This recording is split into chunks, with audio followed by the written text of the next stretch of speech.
Olá meu amigo, olá minha amiga, seja bem-vindo a mais uma Escola Dominical. Quero agradecer você que já entrou, que já nos cumprimentou aí, um bom dia a vocês aí, que Deus possa estar abençoando. Quero convidar você rapidamente a estar compartilhando esse vídeo, essa live, a estar conversando, mandando para os seus amigos, vizinhos, para que eles possam estar participando conosco nesta manhã de domingo, ok? Enquanto você compartilha, nós vamos ouvir um hino e daqui a pouquinho nós vamos voltar para conversar um pouquinho sobre esse tema, finanças, o verdadeiro valor familiar, ok? Compartilhe aí, vamos ouvir juntos o hino 63, as muitas bênçãos. Vamos cantar neste momento juntos.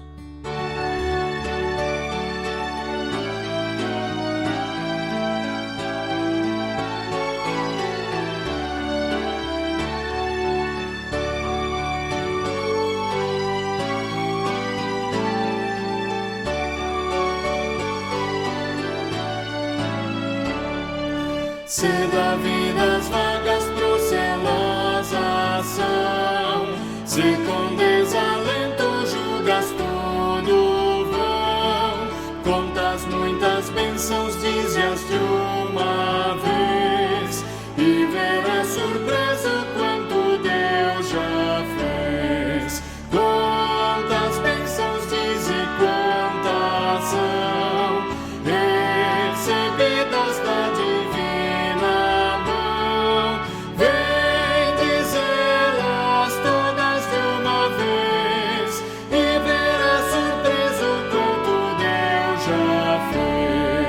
Tens acaso mágoas, triste é teu lidar, é a cruz pesada que tens de levar. Contas muitas bênçãos, logo exultarás, e fortalecido tudo vencerás. Quantas bênçãos diz e quantas são, recebidas da divina mão, vem dizê-las todas de uma vez, e verás surpreso quanto Deus já fez. Quando vires outros com seu ouro e bens, lembra que tesouros prometidos tens.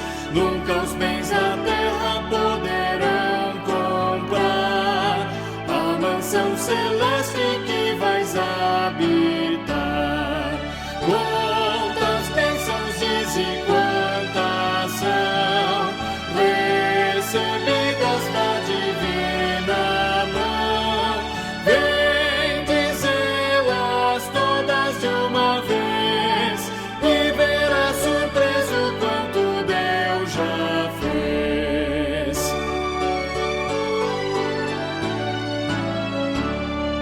Seja o teu combate longo ou breve aqui, não te desanimes, Deus será por ti. Seu divino auxílio minorando o mal, te dará consolo e galardão final.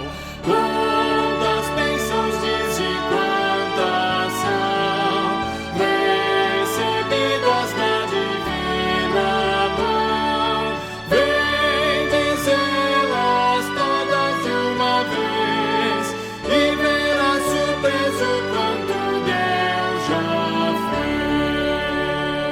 fez. Quantas bênçãos, dize-as quantas são, recebidas da divina mão. Vem dizê-las todas de uma vez e verás surpreso o quanto Deus já fez na sua vida. Um hino muito lindo que nós ouvimos nessa manhã, cantamos juntos, aliás, na Escola Dominical. E eu quero rapidamente passar agora para o exercício devocional desta manhã e depois já passar para o estudo da Palavra de Deus nesta manhã, tá ok? Quero convidar você a abrir sua Bíblia no livro de Mateus, capítulo 6, versos 19 até o verso 22. Mateus, capítulo 6, verso 19 ao 21. Desculpa, eu falei 22, né? 21. Assim nos diz a palavra do Senhor Deus em Mateus, capítulo 6, verso 19 ao 21. Não acumuleis para vós outros tesouros sobre a terra, onde a traça e a ferrugem corroem, e onde os ladrões escavam e roubam. Mas ajuntai para vós outros tesouros no céu, onde traça nem ferrugem corrói, onde ladrões não escavam, nem roubam. Porque onde está o teu tesouro, aí estará também o teu coração. Um texto do Sermão do Monte, onde nosso Senhor Jesus adverte a não ajuntar tesouros na terra. O que ele estava falando aqui? Jesus não está nos proibindo de termos tesouros aqui na terra. O que ele está dizendo é que nós não podemos colocar o nosso coração nela. Porque quando nós valorizamos demais o humano, demais do que essa vida, a gente se esquece que tudo isso vai passar.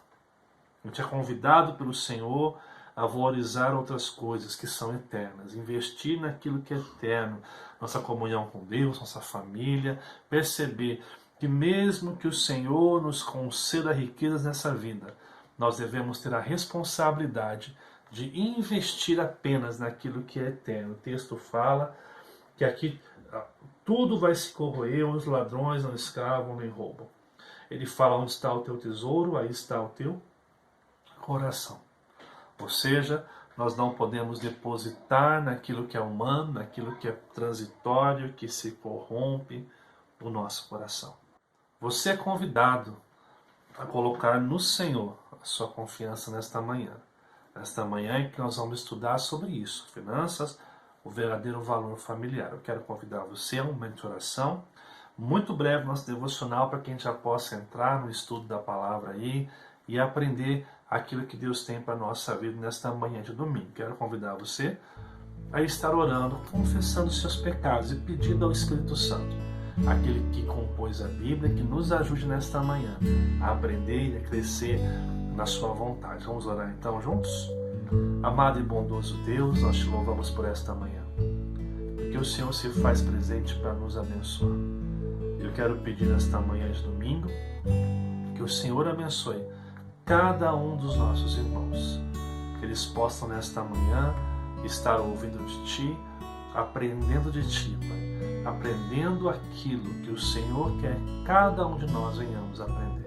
Em nome de Jesus, fala aos nossos corações e nos ajuda a cumprir a Sua vontade, a cumprir o Seu querer na nossa vida, no nosso dia a dia. Quero pedir ao Senhor que esteja abençoando esse estudo da palavra, que o Senhor venha falar aos nossos corações e a mudar totalmente nossa vida naquilo que nós não temos agradado ao Senhor. Nos abençoe e nos guarde. É o que eu te peço em nome de Jesus, Pai. Amém. Que o Senhor nos abençoe. Eu quero convidar você a estudar conosco a palavra de Deus neste momento.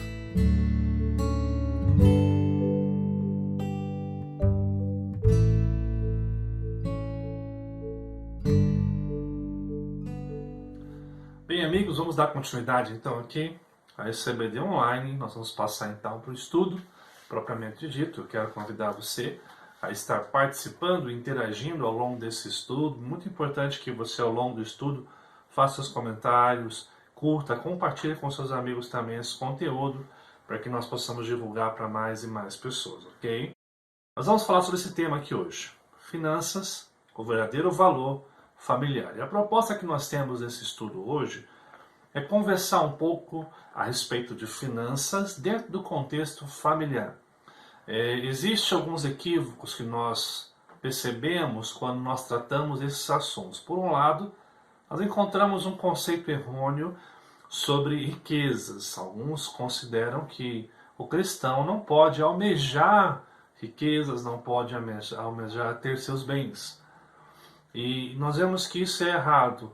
Mas por que esse conceito se forma e hoje talvez esteja no coração de alguns irmãos? Porque, de um outro lado, alguns, nesse ímpeto de se enriquecer, de ganhar dinheiro, perderam a referência dos verdadeiros valores e princípios que Deus espera em nossa vida. Então, nós vamos falar um pouquinho sobre isso hoje, sobre equilíbrio entre finanças e aquilo que eu tenho.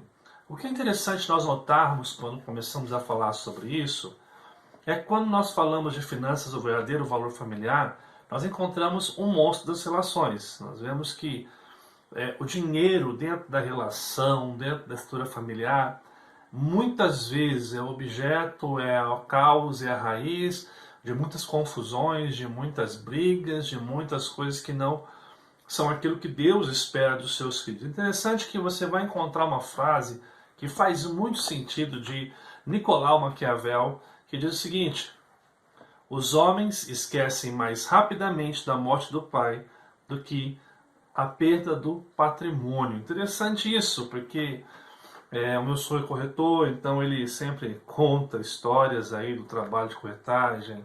A Aline às vezes faz inventário e você percebe que quando se trata do dinheiro é uma confusão muito grande, um desejo muito grande, uma mesquinharia muito grande quando nós falamos isso. Prova disso, eu trouxe aqui, amados, uma matéria, uma pesquisa, jornal britânico Daily Mail, de um pouquinho antiga, mas que faz muito sentido para nós ainda. Ela é do ano 2013, a revista Veja postou essa pesquisa que fala o seguinte: o jornal britânico Daily Mail mostrou que casais que brigam por causa do dinheiro têm maior tendência a se divorciar. Há vários casos que nós vemos isso.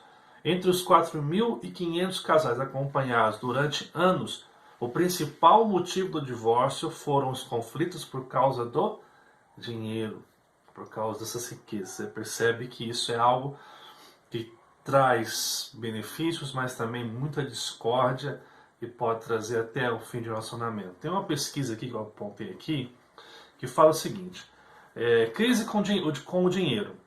17% dos casais têm briga quando o assunto é dinheiro. Falta de planejamento financeiro para pode balancear a relação, segundo a pesquisa. A falta do dinheiro ou a falta do planejamento financeiro pode, nesse sentido, balancear a relação. Outro dado que nós temos é que 656 foram o número de pessoas pesquisadas, né, ou foram ouvidas durante essa pesquisa. Eles comprovaram que realmente o dinheiro é o principal vilão dentro de uma relação. Existe até um texto que fala o seguinte: dinheiro da discórdia. Diz que 22,7% dos casais, né, inadimplentes que afirmam brigar por dinheiro, um número expressivo, né? E 10,7%, né, das pessoas dos casais com as contas em dias e que mesmo assim brigam por dinheiro. Então você perceba que não é só uma questão de inadimplência, mas é uma questão também do próprio lidar com o dinheiro, como nós encaramos essa questão financeira, como nós lidamos com isso no ambiente familiar. E aí é interessante que a gente traga uma pergunta aqui: como ter finanças saudáveis no ambiente familiar? Essa é a pergunta que nós queremos trazer aqui hoje e responder ao longo desse estudo, né? Quais são os conselhos bíblicos, né, para a gente ter uma vida financeira saudável, em que a gente possa sim ter recursos e bens, e como já dei uma aula algum tempo atrás sobre investir no reino de Deus, investindo na proposta do reino de Deus para a nossa vida, e como que nós podemos ter isso de maneira saudável, né? Então a pergunta que deve surgir diante dessa pergunta é a seguinte: o que a Bíblia fala sobre isso? Será que a Bíblia fala sobre dinheiro? Será que a Bíblia fala a respeito das finanças, né? E aí uma coisa muito interessante: você encontra 1.565 versículos na nossa Bíblia que falam sobre dinheiro, né? Até mais que graça, até mais que perdão você vai encontrar falando sobre o dinheiro. Um exemplo disso, Sermão do Monte, né? Tem 107 versículos, sendo que 28 referem-se ao dinheiro. Ou seja, nós temos aí quase que um quarto, né, do Sermão do Monte tratando sobre isso. É um número bem expressivo se você for analisar. Jesus fala sobre dinheiro em 3 de suas parábolas. Jesus fala muito sobre isso. Então, perceba que a questão do dinheiro, e quando eu falo dinheiro, eu falo dos recursos que nós temos, dos investimentos, eu falo da maneira que a gente administra o que a gente tem, e dentro do convívio familiar. Então engloba tudo isso aí. O que a Bíblia fala sobre isso? Nossa proposta é conversar um pouquinho sobre isso hoje, à luz das Escrituras Sagradas. Você percebe que a Bíblia fala bastante sobre isso, né? Tendo em vista que Deus sabe que isso seria um problema muito sério para a gente, e teria coisas que complicariam muito nessa relação dinheiro, família, bens, família, riquezas e família, né?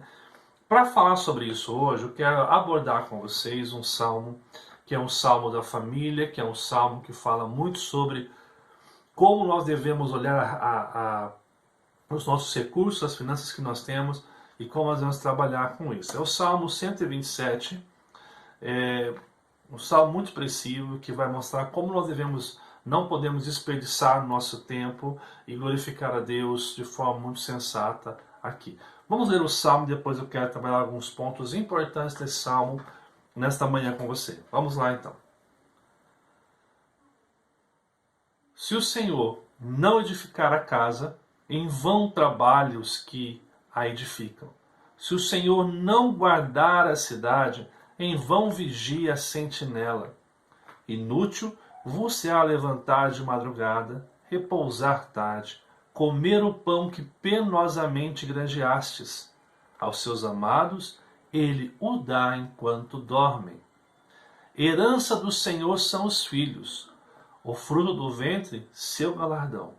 Como flechas na mão do guerreiro, assim os filhos da mocidade. Feliz o homem que enche deles a sua aljava.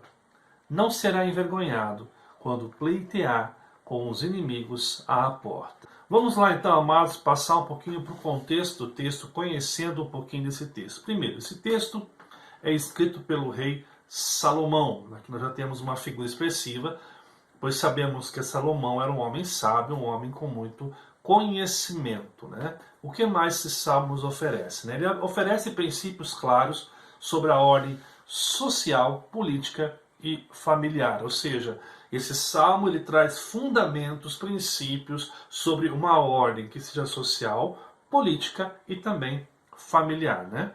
Ele apresenta claramente uma definição de prioridade saudável. Ele vai apresentar claramente no seu texto quais devem ser as nossas prioridades, aquilo que nos faz ter uma vida saudável, uma vida que expressa confiança e verdade em nosso Senhor Jesus Cristo. Outra coisa, analisa a vida não como um momento, mas como uma trajetória consciente do fim. Olha que interessante isso aqui. Esse salmo, ele nos traz a ideia muito propícia de que a vida não é apenas um momento, mas ele nos faz ver a vida como uma trajetória que traz a consciência plena do final, do fim de todas as coisas. Assim, a pergunta que emerge, ou que surge nesse contexto é o quê? Quais os conselhos bíblicos para a vida familiar? Então eu quero propor alguns conselhos a partir desse texto, onde nós vamos abordar finanças e família, tá ok? Primeiro conselho, quem é o centro da sua vida? É a primeira pergunta que esse texto nos faz. Preste bem atenção que fala o verso 1. Se o Senhor não edificar a casa, em vão trabalham os que a edificam. Se o Senhor não guardar a cidade, em vão vigia a sentinela. Perceba que eu tenho destaque aqui na palavra Senhor. O salmista faz um contraponto, um contraste, o Senhor e aqueles que edificam. O Senhor e aqueles que guardam a cidade. Duas verdades, edificar a casa e guardar a cidade. O que significa isso dentro deste contexto?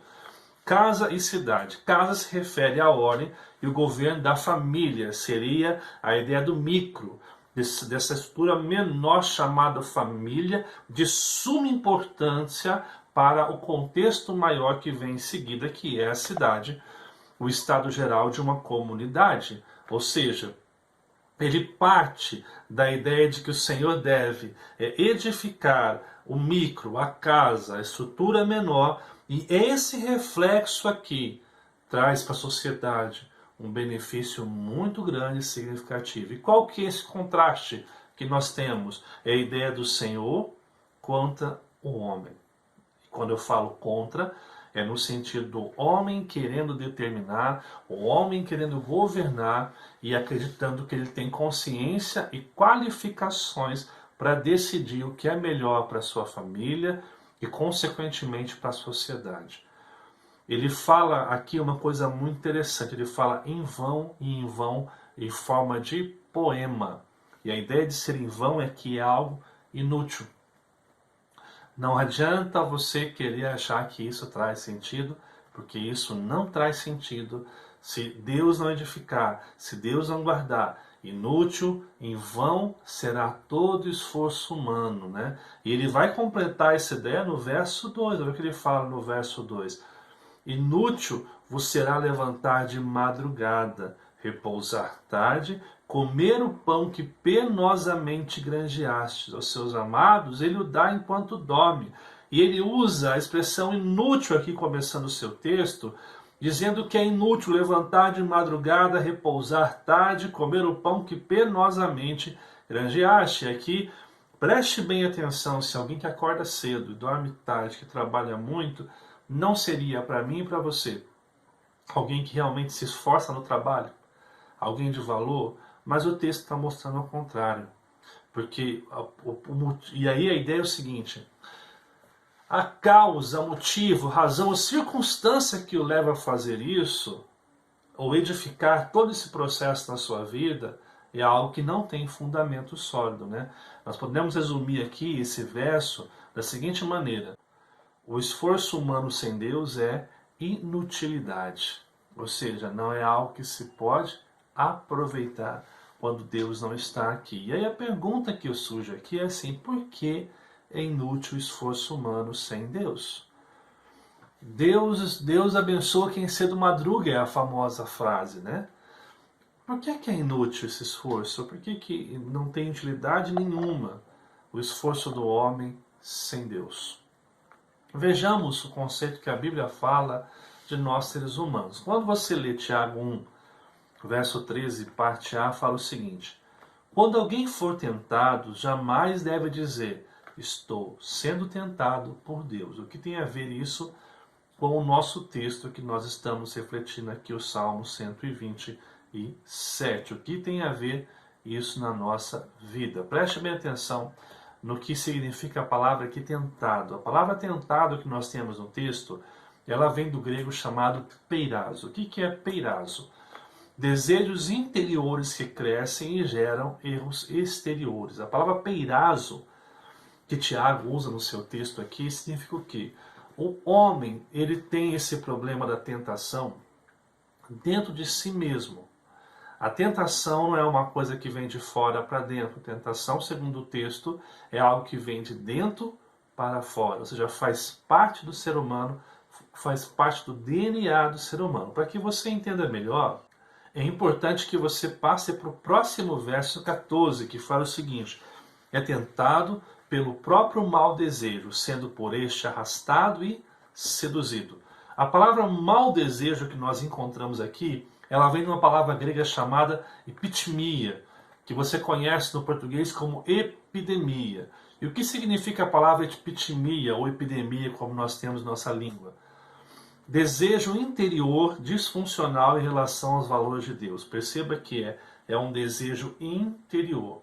Faz parte da gente, e esse desejo é o que? Disfuncional em relação aos valores e princípios de Deus. Então, quando o texto fala que nós temos um mau desejo aqui, nós temos que ligar com aquilo que nós vimos sobre tentação ou peirazo, que são os desejos interiores que trazem algo que se manifesta exteriormente. Ou seja, o que o texto está dizendo aqui é que existe em mim e você um desejo interior que faz parte de quem nós somos, da genética, do nosso DNA, que é disfuncional em relação aos valores de Deus.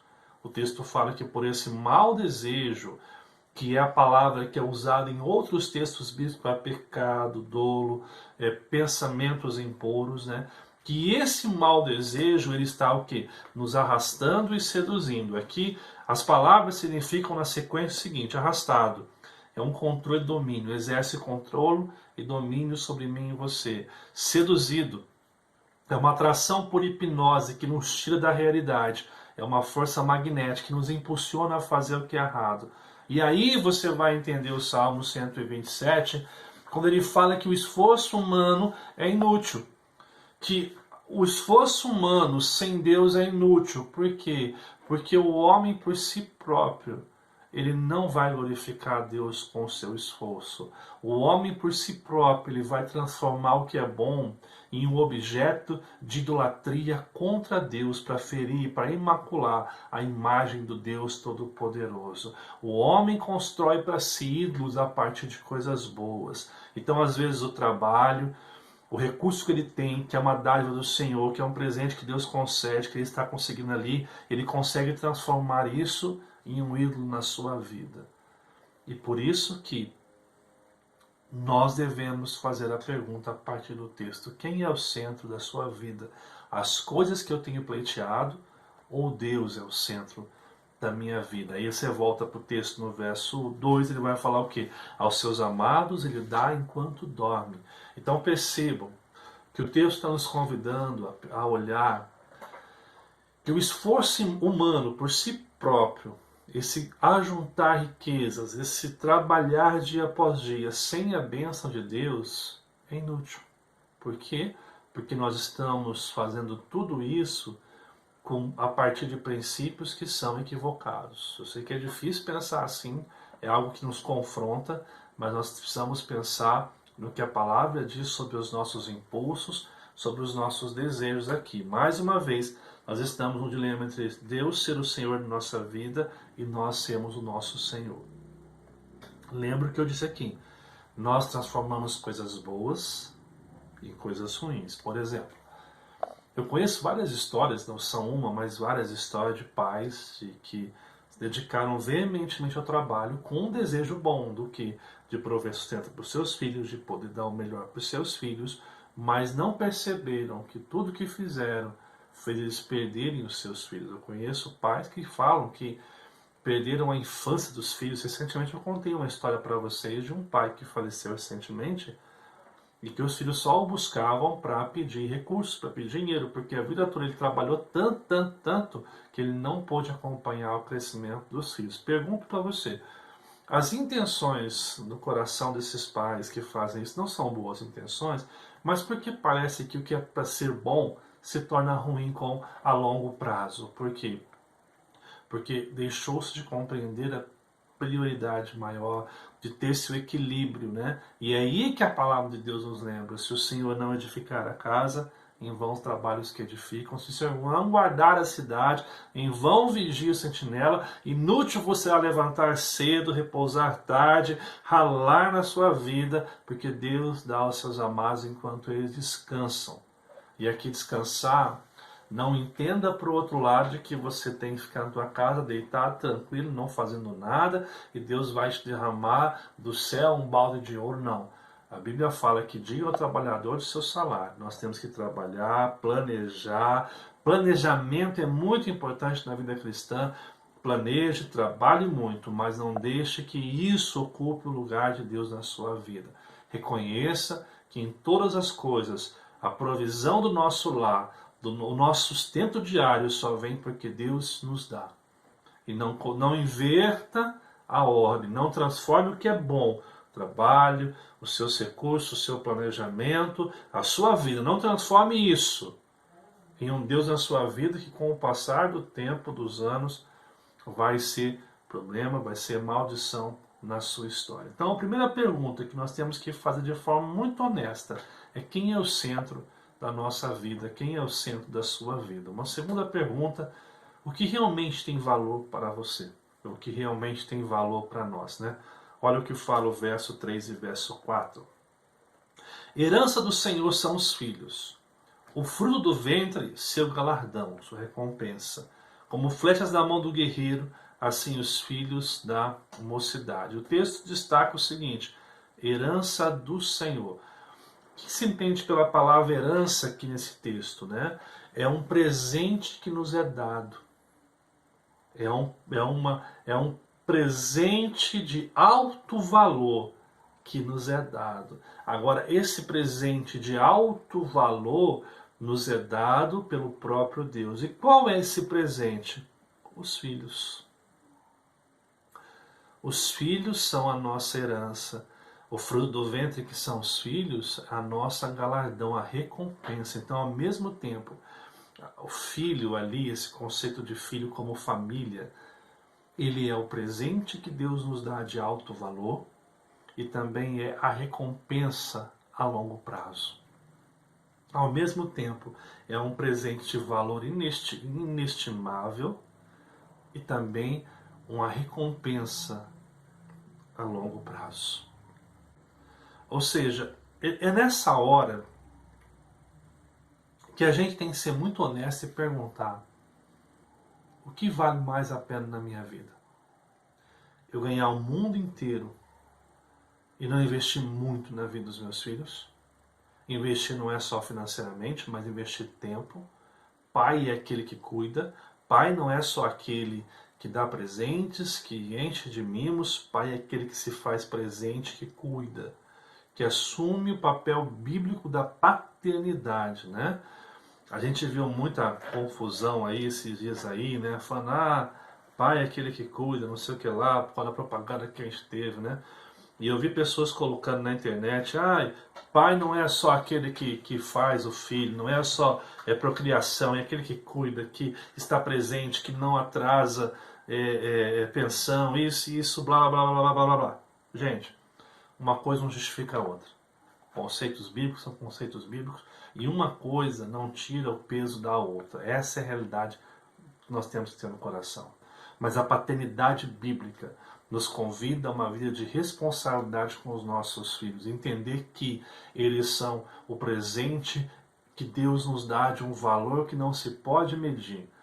E são a nossa recompensa a longo prazo. Então, o que a gente faz hoje não é simplesmente um papel, é uma missão de sermos pais. E aí, nós precisamos pensar o que tem valor na nossa vida e pensar 3 considerações importantes para definir valores em nossa vida. Como é que eu posso definir claramente o que tem valor e o que não tem valor na minha vida? Primeiro, olhe para o céu e seja grato. Primeira coisa, olha só o que fala 1 Timóteo capítulo 6, verso 7 e verso 8. Pois nada trouxemos para este mundo, e dele nada podemos levar. Por isso, tendo que comer e com que vestir-nos, estejamos com isso satisfeitos, né? Uma das grandes questões que nós temos que levantar aqui é a nossa ingratidão para com o que a gente tem. A gente não se contenta com o que a gente tem. A gente sempre acha que a grama do vizinho é melhor do que a gente. A gente tem um carro e a gente não consegue ser feliz com esse carro. Daí você pensa, não, eu vou trabalhar e vou arrumar um outro carro. Quando você pega um outro carro, aquele carro não te satisfaz mais e você quer um outro carro e você quer uma outra coisa e você não consegue ser grato pelo que você tem. Se Deus não desse nada mais para você, você seria grato com o que você tem? É capaz de louvar a Deus pela família que você tem, pelo alimento que tem na tua mesa, seja qual for, simples ou sofisticado. Você é grato pelo trabalho que você tem ao ponto de parar de reclamar dele, a ponto de parar de reclamar e achar que é o pior trabalho do mundo. Se Deus te deu, seja grato com o trabalho que Deus te deu. Se Deus te concedeu esse trabalho onde você pode tirar os seus recursos para o seu lar, seja grato com aquilo que Deus te deu. Nós precisamos olhar para o céu e ser grato por aquilo que Deus tem nos dado. Interessante porque a gente vive aqui, eu vivo em condomínio, e às vezes é engraçado você perceber, né? O pessoal atrás do nosso condomínio está fazendo obra. E aí o pessoal passa lá, e esses dias teve um vento aí, né, que é uma coisa que a natureza fez, e o papai reclamando porque o pó estava vindo, por isso, por isso, por isso. Aí começa a chover. Aí o pessoal reclama porque está chovendo, está fazendo barro. Aí para de chover, o pessoal reclama porque está calor, porque está quente. A gente não é satisfeito com nada. A gente vive essa constante insatisfação e ingratidão para com aquilo que nós temos. Você quer definir o valor da sua vida? A primeira coisa, seja grato com o que você tem. Uma outra coisa, quanto vale a sua vida e a saúde emocional? Olha só o que fala 1 Timóteo 6,9. Os que querem ficar ricos caem em tentação. Tentação aqui é ceder aquele mau desejo que nós vimos em Tiago. Em armadilhas e em muitos desejos descontrolados e nocivos. Aqui nocivos é um câncer que vai destruindo. Que levam os homens a mergulharem na ruína e na destruição. E aqui, gente, está uma coisa importante. A Bíblia não está condenando o fato de você ser rico. Nós vemos exemplos bíblicos de pessoas que foram prósperas, como Abraão, como José, como tantos outros que foram prósperos. A grande questão é quando nós caímos no desejos descontrolados e nocivos. Você tem que equilibrar o seguinte: eu quero ter um capital, eu quero guardar um dinheiro, e isso é importante você guardar, planejar, mas o quanto isso vai consumir a tua saúde emocional. Se você é aquela pessoa que trabalha como um louco para conseguir ter as coisas e chega em casa e desconta na sua família a ira por causa do trabalho, você está vivendo uma armadilha e desejo descontrolado e nocivo na sua vida. A gente tem que entender e compreender quanto vale a nossa vida e a nossa saúde emocional. Se alguns desgastes que nós temos, se alguma dedicação tão profunda a ter vale o que nós estamos nos tornando. Guarde isso. O que você quer ter vale o que você está se tornando. Às vezes, você com pouco consegue ser muito mais feliz. Muito mais feliz. Aliás, interessante você perceber quando você vai estudar sobre suicídio, você percebe que o maior índice de suicídio hoje no Brasil não vem daquelas pessoas que não têm nada, mas de pessoas que têm muito. Mas o muito tira totalmente a saúde emocional. Então, primeira pergunta que eu coloquei aqui: olhe para o céu e seja grato. Segundo, quanto vale a tua vida e saúde emocional? E terceiro, quanto vale a sua família? Olha só o que fala 1 Timóteo, próximo verso 6, versículo 10. Pois o amor ao dinheiro é a raiz de todos os males. Não está falando que o dinheiro é ruim, está falando que ele é a raiz, se não for bem administrado. Algumas pessoas, por cobiçarem dinheiro, desviaram-se da fé e atormentaram com muitos sofrimentos. Ou seja, o que realmente tem valor para você? Quanto que vale a sua família? Quanto que vale a tua saúde emocional? Você é grato pelo que você tem? Você é grato pelo que Deus te dá? Quanto vale a sua família? Às vezes você quer tanto dinheiro, bens, recursos, mas o que você está vendendo para conseguir isso? O que você está trocando no seu dia a dia para ter isso? Aqui está uma pergunta que vale a pena te fazer. Aqui está algo que vale a pena te conversar, que vale a pena te pensar com seriedade naquilo que Deus tem para a nossa vida. Quanto vale a sua saúde? Quanto vale sua família? Quanto vale você? Você precisa pensar isso. O que realmente tem valor para você. A Bíblia fala que o que tem valor é a família, os filhos, é a completar da família. Isso tem valor. Isso você deve investir, porque eles são um presente que Deus te dá de valor inestimável. E a longo prazo, a sua recompensa de vida. Isso tem valor. Adoecer, perder a família, não compensa nenhuma conquista que o homem pode ter na sua vida. E assim eu parto então para o terceiro ponto aqui. Como quer terminar a sua vida? Terceira e última pergunta que o texto nos faz. Ele fala o seguinte: feliz o homem que enche deles a sua aljava. Não será envergonhado quando pleitear com os inimigos à porta. E ele destaca: feliz o homem que enche deles a sua aljava. Ele está falando dos filhos lá atrás, nos versos anteriores. Ele está falando: olha, quando você dedica-se à família, e a aljava aqui é aquele lugar onde você põe as flechas para a guerra. Encher-se da família, e ter a família como a sua maior arma de proteção diante da vida, é o que realmente faz não ser envergonhado quando pleitear com os inimigos à porta. Aqui está falando do quê? Sua herança jamais envergonha a sua vida. Quando você de fato investe nela, quando você de fato vê a sua missão. Outra coisa, na certeza que investiu na melhor riqueza. Ou seja, quando você terminar a sua vida, sua trajetória de vida, porque nós não somos seres eternos, nós vamos todos os dias enfrentar a morte. Quando você terminar tudo isto, como você vai terminar a sua vida? Como que você vai concluir a sua história? Como que você vai compreender a vida que Deus te deu, a história que Deus te deu? É por isso que é muito importante hoje nós vivenciarmos aquilo que Deus tem para a nossa história, aquilo que Deus tem para a nossa vida. É importante que a gente pense nisso. Como nós queremos terminar a nossa vida? Quando nós morremos, o que nós vamos deixar? Um legado de pessoas que entenderam a vida, que investiram no que é correto, ou de pessoas que dedicaram a vida a tantas coisas e perderam o mais essencial, que perderam aquilo que Deus tinha de mais valoroso para todos nós. É importante, amados irmãos, que nesta noite nós possamos compreender o querer de Deus, compreender os propósitos soberanos de Deus e saber que nele nós temos o melhor, nele nós temos a graça abundante sobre a nossa vida, sobre o nosso querer.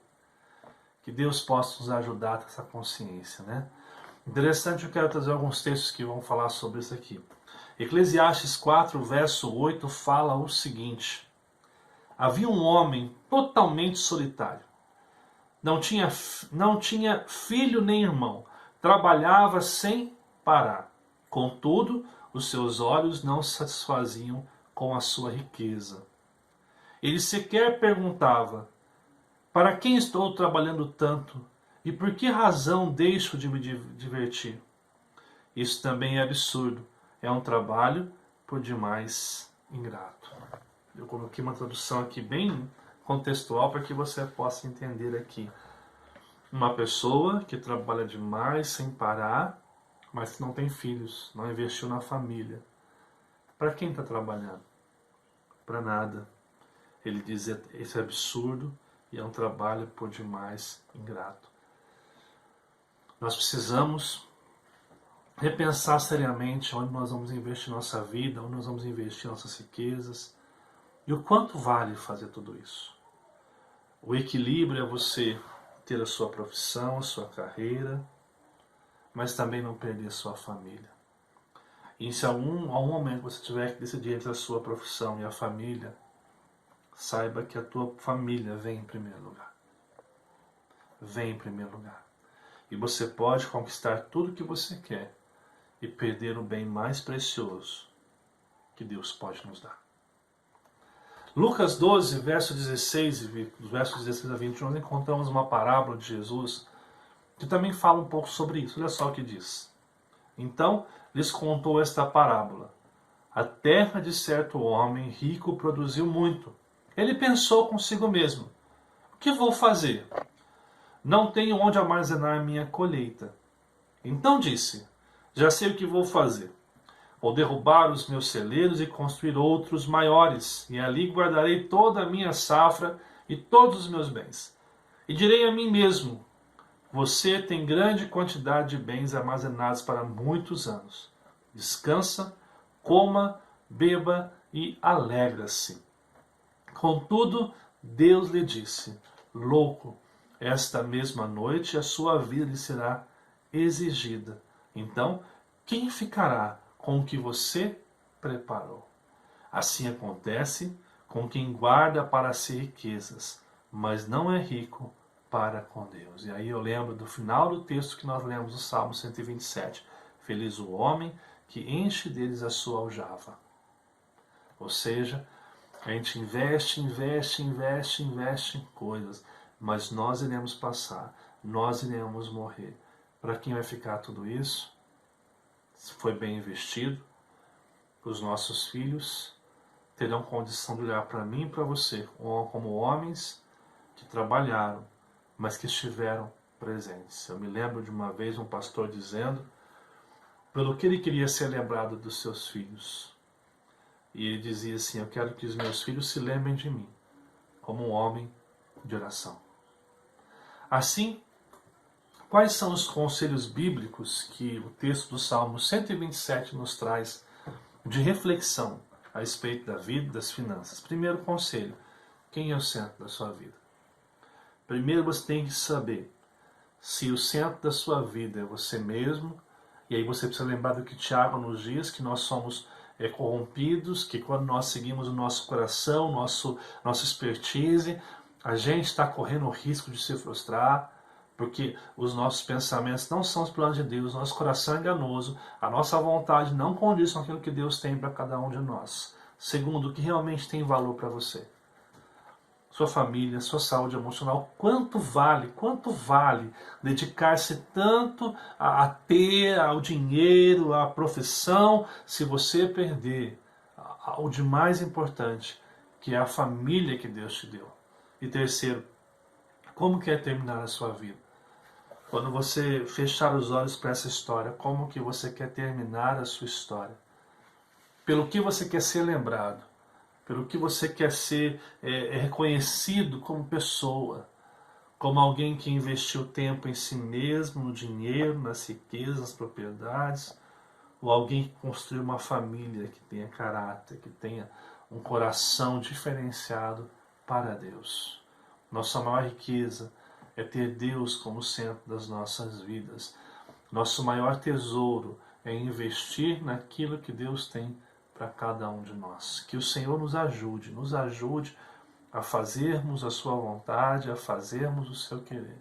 Que nós possamos ver a luz de Cristo iluminando o nosso coração. Amados irmãos, esse Salmo 127 ele dá um equilíbrio. Não quer dizer que você não possa ter uma carreira de sucesso, que você não possa ter os seus bens, que você não possa ter a casa dos sonhos, o carro dos sonhos, mas não coloque isso na frente da sua relação com Deus. Porque o dia que você amar demais isso e perder a visão de Deus, você perde outras coisas como consequência, a sua dignidade, e você perde a sua família. E isso a gente não consegue recuperar no final de todas as coisas. Termino aqui convidando você a refletir e praticar sobre algumas questões importantes daquilo que nós trabalhamos nesta manhã. Primeiro, quem está edificando sua casa hoje? Você entende que enquanto Deus não for o centro, tudo será inútil? Se Deus não for o centro da sua vida, meu querido, tudo será inútil. Se Deus não for o centro de todas as coisas, tudo nos será inútil.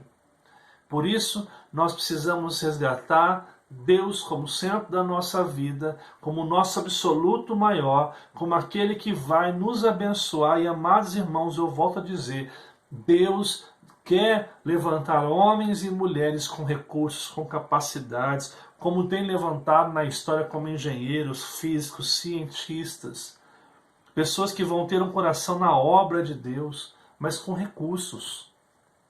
Nós precisamos ter Deus como centro da nossa vida e ser grato por tudo aquilo que Ele tem dado a mim e a você. Segundo, às vezes reclamamos da nossa situação financeira e desejamos que as coisas melhorem. Mas já parou para pensar que os que estão ao seu lado são a melhor herança que um homem pode ter? O quanto tem investido neles? Eu queria isso, eu queria aquilo. Mas já parou para pensar que os seus filhos, a sua família é a melhor herança que você pode ter? A gente tem que ser feliz com a nossa casa, com os filhos que nós temos, e parar de querer grandes coisas. Eu estou aqui falando para vocês, estou vendo aqui, presente que eu recebi dos meus pequenos, Sarinho da Vira, está aqui, E esse é o melhor presente que nós podemos ter. E é neles que nós temos que investir. A nossa esposa, nos nossos filhos. Tenha tempo para trabalhar, seja um homem que trabalhe, seja um homem que se dedique, um homem ou mulher, mas não desperdice o seu tempo em outras coisas que não sejam a sua família como primeiro lugar. Deus, família e trabalho. Uma ordem que nos dá equilíbrio, que nos dá a condição de viver com responsabilidade.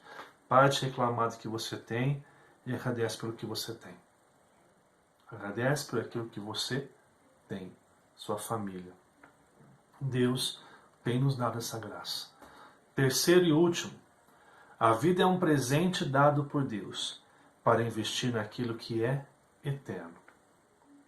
Como tem investido seu tempo e esforço? Você é uma pessoa feliz? Tem investido seu tempo e esforço de maneira responsável, confiado em Deus, confiado na sua graça, confiado no seu amor? Como você tem investido o seu tempo hoje? Que Deus nos ajude a fazer a sua vontade e a investir com responsabilidade naquilo que Ele tem para cada um de nós. Que esse estudo sobre finanças, o tema que a gente propôs aqui hoje, finanças, o verdadeiro valor familiar, possa ser colocado na sua mente e no seu coração. Deus não te proibiu de ter riquezas, de ter carro, casa, de ter uma profissão bem-sucedida. Mas acima de tudo isso tem que trazer benefício para que honre a Deus e construa famílias como o maior valor daquilo que Deus tem nos dado, presente que Deus tem nos dado, que são os filhos e nossa família. Que a gente possa pensar nisso nesta manhã e colocar nosso coração diante do nosso Senhor Jesus Cristo. Que Deus te abençoe, em nome de Jesus. Eu espero de todo o meu coração que esta palavra tenha edificado seu coração, que você tenha realmente voltado o seu coração, a sua vida para o nosso Senhor Jesus Cristo e pensado nisso. Eu posso ter riquezas, posso ter uma boa carreira, eu posso ter tudo, mas eu não posso abrir mão do que é mais precioso, que é a minha família, e que essa família, minha vida, os meus recursos, os meus bens possam glorificar a Deus.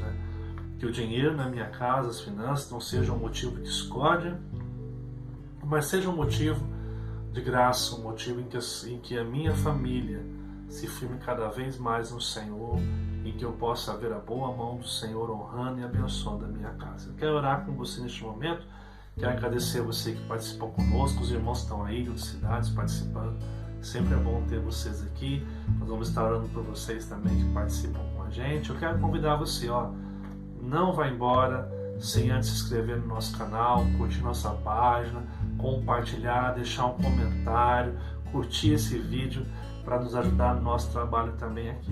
Vamos estar orando neste momento. Senhor Deus, nós te louvamos por esta manhã, pelo estudo da sua palavra, e rogamos ao Senhor que nos ajude a crescer, a amadurecer e a aprender mais do Senhor. Pedimos, ó Deus e Pai, que o Senhor nos ajude na edificação da sua palavra. Pedimos, ó Pai, que o Senhor trabalhe no nosso coração para que nós possamos realmente investir em primeiro lugar na relação contigo, na nossa família e termos condição, Pai, de sermos pessoas prósperas, com um bom trabalho, com recursos necessários para que o Teu nome seja glorificado em todo o tempo, que a nossa família possa ser um instrumento do Senhor. Nós pedimos perdão se de alguma forma temos negligenciado isso, Pai. Pedimos que o Senhor nos ajude a cumprir a sua vontade e a cumprir o seu querer. Fala nos nossos corações e ministra as nossas vidas, Pai. É o que eu te peço nesta manhã. Nos abençoe, nos conceda um excelente domingo na sua presença e debaixo da sua vontade. Que possamos nos encontrar logo mais no culto às 18h30 neste domingo, Pai. Que o Senhor nos abençoe e nos guarde. É o que eu te peço em nome de Jesus Cristo, Pai. Amém. Que Deus te abençoe e cuide da sua vida todos os dias.